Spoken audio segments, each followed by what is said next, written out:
हाँ जी, नमस्कार आप सभी का स्वागत है अपने इस YouTube चैनल एड्यूरोही पर। मैं आपका अपना विजय भारत आप सभी का स्वागत करता हूँ। करंट अफेयर्स सीरीज के अंतर्गत चलने वाली कक्षाएं आप सभी को सुबह 6 बजे प्रोवाइड करवा दी जाती हैं अपने इस YouTube चैनल एड्यूरोही ऑफिशियल पर। आज 8 अगस्त के दिन आप सभी का स्वागत है इस कक्षा में। Current affairs analysis with MCQs, कुछ महत्वपूर्ण करंट अफेयर्स को हम कवर करेंगे। उनकी एनालिसिस करते हुए आपसे कुछ मल्टीपल चॉइस क्वेश्चंस भी पूछेंगे। ऐसे मल्टीपल चॉइस क्वेश्चंस जो पहले कभी आपके एग्जाम्स में पूछे गए हैं या फिर आपके एग्जाम में आने वाले समय में पूछे जा सकते हैं, तो उन्हीं क्वेश्चंस को आधार मानते हुए हम आपके लिए कुछ क्वेश्चंस लेकर आते हैं। ये जो करंट अफेयर्स की न्यूज़ है, ये हम द हिंदू न्यूज़पेपर से उठाते हैं या फिर जो न्यूज़ प्रेस इंफॉर्मेशन ब्यूरो के द्वारा ऑफिशियली पब्लिश की जाती हैं, वो न्यूज़ हम कवर किया करते हैं।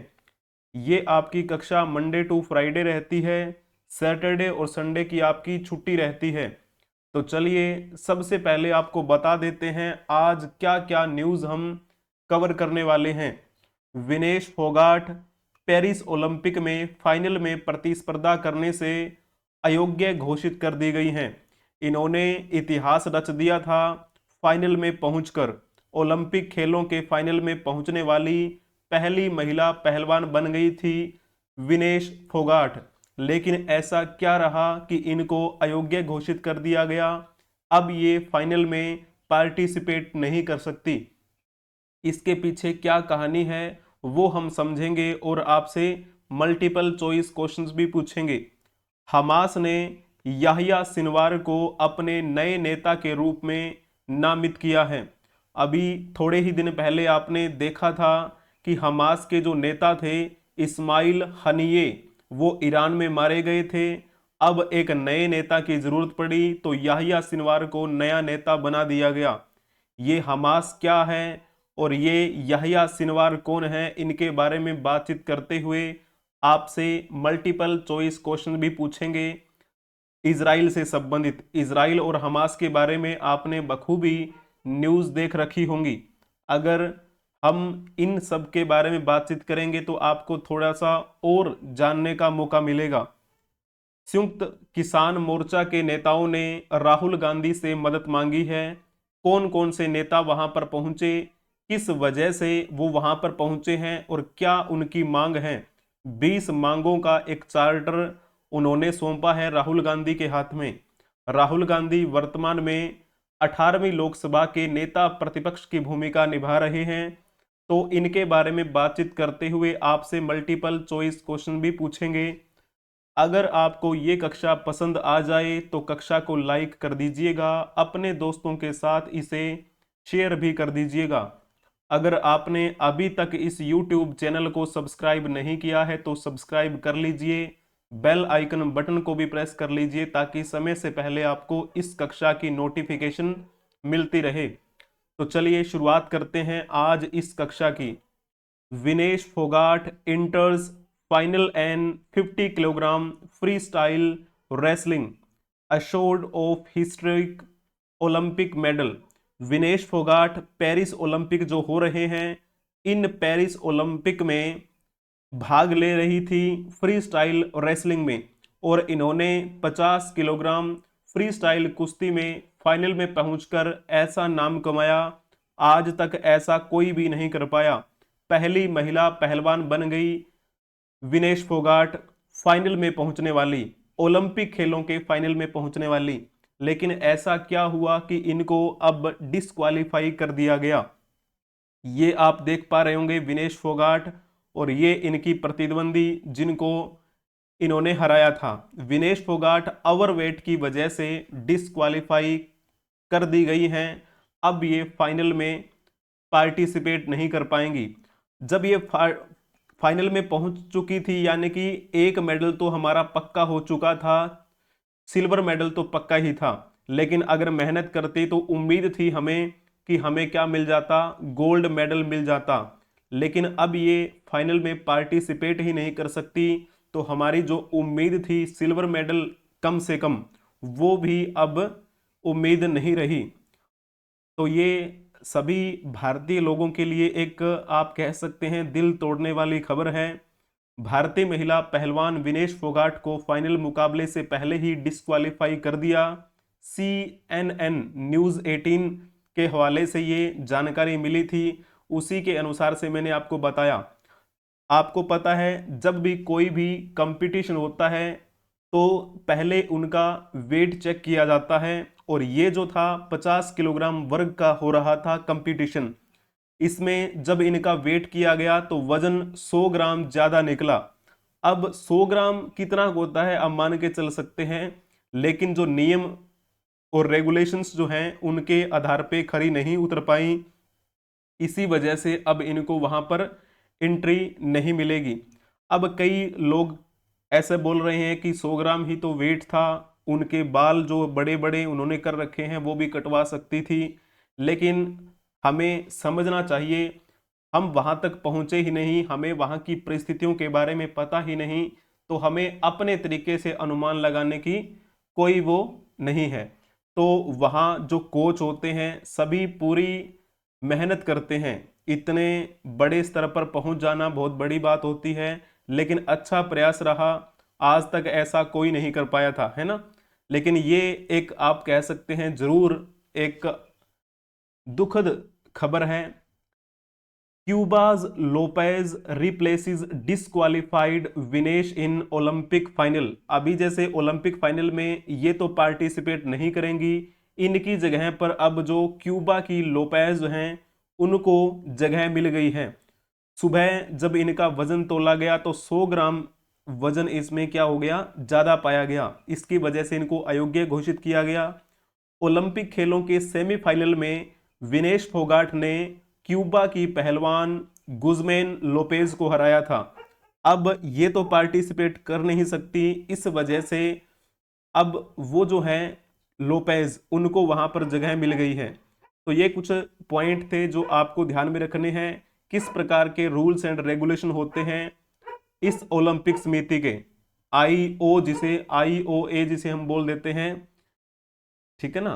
तो ये और बात यहां पर देख पा रहे होंगे, Vinesh Phogat disqualified, PM Modi ask IOA president PT Usha. वर्तमान में इस IOA की प्रेसिडेंट कौन है, PT उषा, जिन्हें हम उड़न परी के नाम से जानते हैं। अब इनकी आप कह सकते हैं ये जो न्यूज जैसे ही हमारे भारतीय प्रधानमंत्री ने सुनी, उन्होंने विनेश फोगाट के मामले में मदद के लिए सभी विकल्पों पर विचार करने के लिए PT उषा से बातचीत की। तो अब देखते हैं, ठीक है ना। चलिए, एक क्वेश्चन जो आपके लिए बन सकता है, आप जल्दी से बताने का प्रयास करेंगे वनडे एग्जाम के लिए, और Haryana GK point of view से बड़ा इंपॉर्टेंट क्वेश्चन ये रहेगा। भारतीय महिला पहलवान खिलाड़ी विनेश फोगाट का संबंध हरियाणा के किस गांव से है। अगर आपने इसमें लिखा होगा बलाली तो आपने बखूबी अच्छा जवाब दिया है। ये बलाली हरियाणा के किस जिले में है, तो झज्जर जिला है हरियाणा में, उसी जिले में एक गांव है ये। फोगाट बहनें जो बड़ी प्रसिद्ध हैं, गीता फोगाट, बबीता फोगाट, विनेश फोगाट, है ना। तो इन पर एक मूवी भी बन चुकी है, शायद आपने देखी भी हो वो मूवी। आमिर खान ने उसमें रोल किया था इन बेटियों के पिता का, ठीक है ना। और जैसे बाकी अगर हम बात करें खंडरा गांव, खंडरा गांव कहाँ पड़ता है, तो ये तो पानीपत में है। और पानीपत के खंडरा गांव से कौन बिलोंग करते हैं, नीरज चोपड़ा, जो कि एक क्या है, जेवलिन थ्रोवर हैं, और वो भी अब क्या है, फाइनल में प्रवेश कर चुके हैं ओलंपिक खेलों में। जब हम बात करें धीन गांव कहां पड़ता है, तो ये तो अंबाला डिस्ट्रिक्ट में एक गांव है, और इस धीन गांव से बिलोंग करते हैं सरबजोत सिंह। सरबजोत सिंह जिन्होंने अभी हाल ही में पेरिस ओलंपिक में कांस्य पदक जीता था, मिश्रित कंपटीशन में कांस्य पदक ये जीत कर आए हैं। किसके साथ में मिलकर इन्होंने ये कांस्य पदक जीता, मनु भाकर के साथ में। अगर बात करें मनु भाकर की, तो मनु भाकर कहां से संबंधित हैं, तो ये गोरिया गांव से संबंधित है, गोरिया, ठीक है। और ये कहाँ पड़ता है तो इसके बारे में भी आपको पता होना चाहिए, झज्जर में है। इन दोनों ने मिलकर ये कांस्य पदक जीता और मनु भाकर ने अकेले भी एक कांस्य पदक जीता है। और ये दोनों के दोनों जो खिलाड़ी हैं कौन से खेल से संबंधित हैं तो दोनों ही दोनों शूटिंग से संबंधित हैं। क्लियर हुआ आपको ये पॉइंट? चलिए बहुत बढ़िया, अति उत्तम। अब हम चलते हैं नेक्स्ट न्यूज की तरफ। Hamas names Yahya Sinwar mastermind of the October 7 attacks as its new leader in shows of defiance. अभी हमास ने 7 अक्टूबर के हमलों के मास्टरमाइंड याहिया सिनवार को अपने नए नेता के रूप में नामित कर लिया है। His selection is likely to provoke Israel, which has put him at the top of its kill list after the October 7 attack. उनके चयन से इजराइल को गुस्सा आने की संभावना है, बिल्कुल जाहिर सी बात है। और यही वो व्यक्ति है जिसने 7 अक्टूबर के हमले के बाद आप कह सकते हैं कि एक लिस्ट बनी होती है ना, जिस सबसे पहले किसको मारना है, तो इजराइल के किल लिस्ट में ये सबसे नंबर 1 पर होगा व्यक्ति। और इसी की वजह से शुरुआत हुई थी, आप ये कह सकते हैं, हमास ऑन ट्यूसडे 6 अगस्त को गाजा में अपने शीर्ष अधिकारी याहिया सिनवार को ये अपना इन्होंने नया नेता नामित किया है, जिन्होंने इजराइल में 7 अक्टूबर के हमलों का मास्टरमाइंड किया था। ठीक है, तो और भी बातें आप जान सकते हैं। सबसे पहले शुरुआत किसने की थी? हमास ने की थी। इसी वजह से अक्टूबर की बात है वो 7 अक्टूबर 2023 में, और फिर वापसी अटैक किया था इजराइल ने। और फिर ये युद्ध जैसे है निरंतर चलता रहा, काफी लंबा समय हो गया है।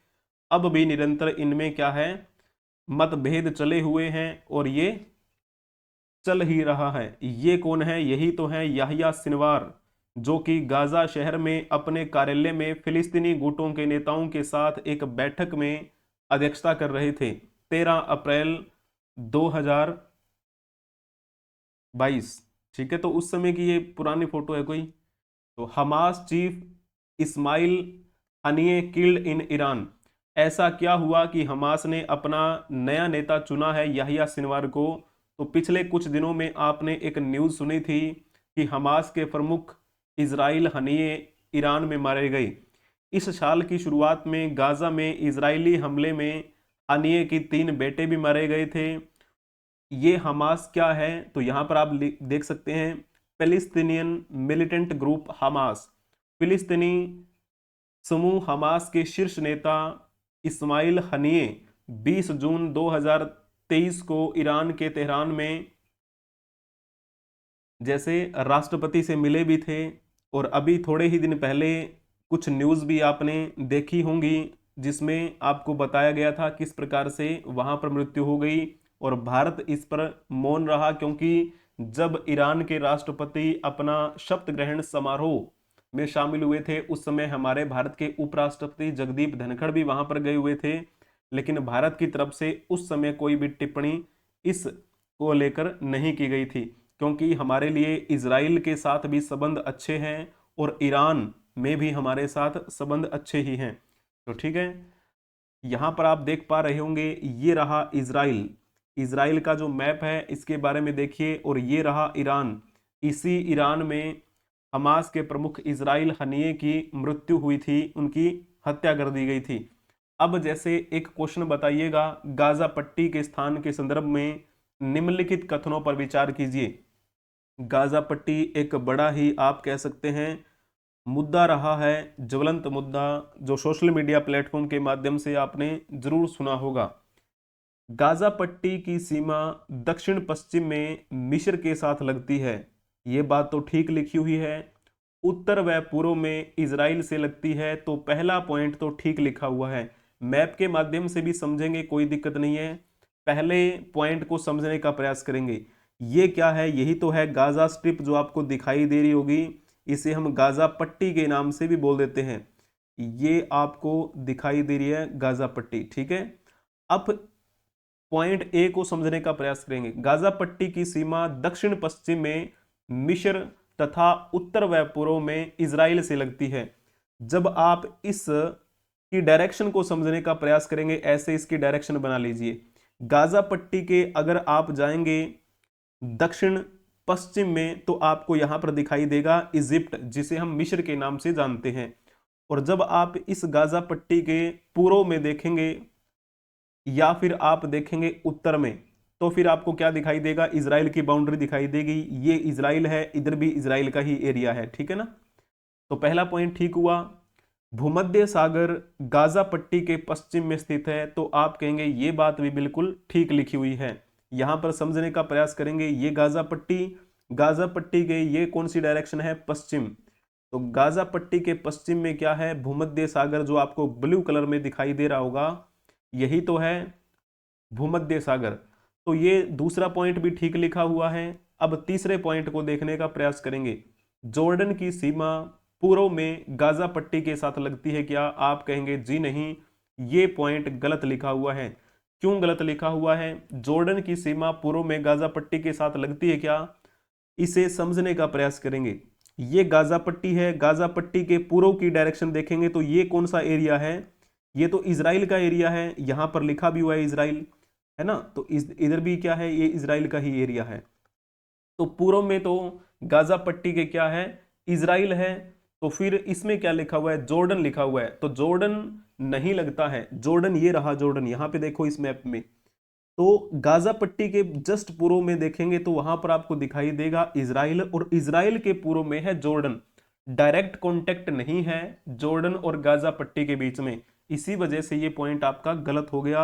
और हमें फिर कौन सा ऑप्शन टिक करना था, ए और बी, यानी कि पहला और दूसरा पॉइंट जो है वो आपका ठीक रहेगा। ओनली 1 और 2 जो है आपने ठीक लिखा है, अति उत्तम। इस मैप के माध्यम से भी आपने ये समझ लिया है। क्लियर हुआ आपको ये पॉइंट। चलिए अब जब हम बात करते हैं इजराइल की राजधानी क्या है, इजराइल की राजधानी है यरूशलेम, और ये यूएन का भी सदस्य है। और इसने यूएन, जिसे हम हिंदी में संयुक्त राष्ट्र के नाम से जानते हैं, तो इसने कब ग्रहण की थी, ये 11 मई 1949 को यूएन की सदस्यता ग्रहण की थी। क्लियर हुआ आपको ये पॉइंट। और ये रहा इजराइल का राष्ट्रीय ध्वज, जो आप सोशल मीडिया प्लेटफॉर्म्स के माध्यम से देखते भी रहे होंगे। अब चलो हम चलते हैं नेक्स्ट न्यूज की तरफ। Samyukt Kisan Morcha seeks Rahul Gandhi's help for assembly resolution. Samyukt Kisan मोर्चा ने विधानसभा में पारित प्रस्तावों के लिए राहुल गांधी से मदद मांगी है। The SKM submitted a charter of 20 demands to mister Gandhi and said unless the commission on agricultural cost and prices get statutory recognition MSP announced by it is of no use as no enforcement can take place। SKM ने राहुल गांधी को 20 मांगों का एक charter सौंपा है और कहा कि जब तक कृषि लागत और मूल्य आयोग को वैधानिक मान्यता नहीं मिल जाती तब तक उसके द्वारा घोषित MSP का कोई भी मतलब नहीं है, क्योंकि इसे लागू नहीं किया जा सकता। ठीक है ना। तो यहां पर जब आप देख पा रहे होंगे ये कुछ नेता जो हैं वो गए हुए थे संयुक्त किसान मोर्चा के प्रतिनिधिमंडल के रूप में। मंगलवार को ये संसद में लोकसभा के विपक्ष के नेता राहुल गांधी से मिले और उनसे किसानों की मांगों के बारे में बातचीत रखी। खासकर सभी फसलों के लिए सभी किसानों को न्यूनतम समर्थन मूल्य मिलना चाहिए, यानी कि MSP की गारंटी उन्हें मिले। इस प्रकार की बातों को लेकर वो वहां पर गए। ठीक है ना। सभी किसानों को कर्ज से मुक्ति दिलाने की मांग भी इन्होंने रखी। और फिर राहुल गांधी ने मुलाकात के बाद एक विज्ञप्ति में SKM ने कहा कि MSP की गारंटी देने के लिए कानून पारित करने के प्रस्ताव केंद्र सरकार को भेजे जाएंगे। ठीक है ना। तो ये कुछ बातें हैं जो आपको ध्यान में रखनी है। अब वर्तमान में राहुल गांधी किस भूमिका में है, तो 18वीं लोकसभा चल रही है। 18वीं लोकसभा में ये नेता प्रतिपक्ष के रूप में कार्य कर रहे हैं। नेता प्रतिपक्ष के रूप में गांधी परिवार के ये तीसरे मेंबर हैं। ठीक है ना। पहले इनके पिता जो थे वो भी रह चुके थे, है ना। राजीव गांधी की बात करें, उनकी माँ इंदिरा गांधी की बात करें, तो वो नेता प्रतिपक्ष के रूप में रह चुके थे। अभी जिस पार्टी से संबंधित है, जिसे हम इंडियन नेशनल कांग्रेस कह देते हैं, इस इंडियन नेशनल कांग्रेस के वर्तमान में अध्यक्ष कौन है, तो आपको पता होना चाहिए, इसके वर्तमान में अध्यक्ष हैं मल्लिकार्जुन खड़गे। मल्लिकार्जुन खड़गे। और इस इंडियन नेशनल कांग्रेस की स्थापना कब हुई थी, आपके सामने ये क्वेश्चन है। जल्दी से आप इस क्वेश्चन का जवाब देने का प्रयास करेंगे। अगर आपने इसमें लिखा होगा 1885, तो आपने बखूबी अच्छा जवाब दिया है। 28 दिसंबर 1885 को ए ओ हयूम के नेतृत्व में बॉम्बे में गोकुलदास तेजपाल संस्कृत कॉलेज में भारतीय राष्ट्रीय कांग्रेस की स्थापना की गई थी। ए ओ हयूम की मृत्यु जब 1912 में हुई, उसके बाद ए ओ हयूम को भारतीय राष्ट्रीय कांग्रेस का संस्थापक घोषित किया गया था। ठीक है ना। तो इस प्रकार की बातें आपको ध्यान में रखनी है। 1885 में जिस वर्ष स्थापना हुई मुंबई में, तो उस अधिवेशन जाहिर सी बात है वहीं पर होगा, बॉम्बे में, जिसे हम वर्तमान में मुंबई के नाम से जानते हैं। तो उसमें अध्यक्षता करने वाले व्यक्ति कौन थे? WC बनर्जी, जिनको हम व्योमेश चंद्र बनर्जी के नाम से जानते हैं। तो पहला अधिवेशन कहाँ पे हुआ, तो आप कहेंगे मुंबई में हुआ, जो वर्तमान की दृष्टि से महाराष्ट्र में पड़ता है। अब जैसे बात करें, अगला अधिवेशन 1886 में हुआ, दूसरा अधिवेशन जिसे हम बोलते हैं, वो अधिवेशन कहाँ पे हुआ था? कोलकाता में। उस समय की दृष्टि से देखा जाए तो उसे हम क्या बोलते थे? कलकत्ता के नाम से उसे जानते थे। अब तो उसे हम कोलकाता कह देते हैं, जो पश्चिम बंगाल की राजधानी है। उसमें अध्यक्षता किसने की थी? जिन्हें हम grand old man of India के नाम से जानते हैं, उन्होंने उस दूसरे अधिवेशन में अध्यक्षता की थी। तो आप जल्दी से ये बताइएगा कि कौन है वो व्यक्ति जिनको हम grand old man of India के नाम से जानते हैं। बता दिया होगा, मन में आ गया होगा विचार। तो मैं लिख देता हूं, दादा भाई नौरोजी। तो दूसरे अधिवेशन में अध्यक्षता करने वाले कौन थे? दादा भाई नौरोजी थे। तीसरा अधिवेशन फिर कहां पे हुआ? वो हुआ था मद्रास में। मद्रास में अधिवेशन, जो अधिवेशन हो रहा था, उसमें अध्यक्षता करने वाले व्यक्ति कौन थे? बदरुद्दीन तैयब। बदरुद्दीन तैयब पहले मुस्लिम व्यक्ति जिन्होंने भारतीय राष्ट्रीय कांग्रेस के अधिवेशन में अध्यक्षता की। तो बदरुद्दीन तैयब का नाम आप लिख देना। उसके बाद में अगला अधिवेशन 1888 में हुआ, कहाँ पे? इलाहाबाद में। इस इलाहाबाद को वर्तमान में हम किस नाम से जानते हैं? तो इसे हम प्रयागराज के नाम से जान देते हैं, प्रयागराज। तो यहीं पर चौथा इनका अधिवेशन हुआ था भारतीय राष्ट्रीय कांग्रेस का, जिसमें अध्यक्षता करने वाले व्यक्ति कौन थे? जॉर्ज यूल का नाम आता है, जो पहले अंग्रेज व्यक्ति थे। ठीक है। तो पहला अधिवेशन यहाँ पे हुआ, दूसरा अधिवेशन कहाँ पे हुआ? इधर, तीसरा यहाँ, और चौथा यहाँ। सिंपल सी बात है, ये पॉइंट बनाइए। तो इसको लिखिए पहला, यहाँ पे लिखिए दूसरा, और ये रहा आपका तीसरा, और ये रहा आपका चौथा। तो इस प्रकार रटने की भी आपको आवश्यकता नहीं है, बिल्कुल सिंपल सा रहेगा। ये पहले चार जो अधिवेशन हैं वो आपको ध्यान में रखने हैं, कई बार पूछ लिए जाते हैं। जब हम इस भारतीय राष्ट्रीय कांग्रेस के नेताओं की बात करें, तो उनमें से शुरुआती दौर के जो मुख्य नेता माने जाते हैं, मोतीलाल नेहरू। ये जो चेहरा आपको दिखाई दे रहा होगा मोतीलाल नेहरू का, मोतीलाल नेहरू के साथ में यहाँ एक छोटी सी कुर्सी पे बैठे हुए हैं एक बच्चे, और वही जो बच्चा है बड़ा होकर क्या बना? जवाहरलाल नेहरू के नाम से प्रसिद्ध हुआ। जवाहरलाल नेहरू हमारे भारत के पहले प्रधानमंत्री थे, जवाहरलाल नेहरू। ठीक है ना।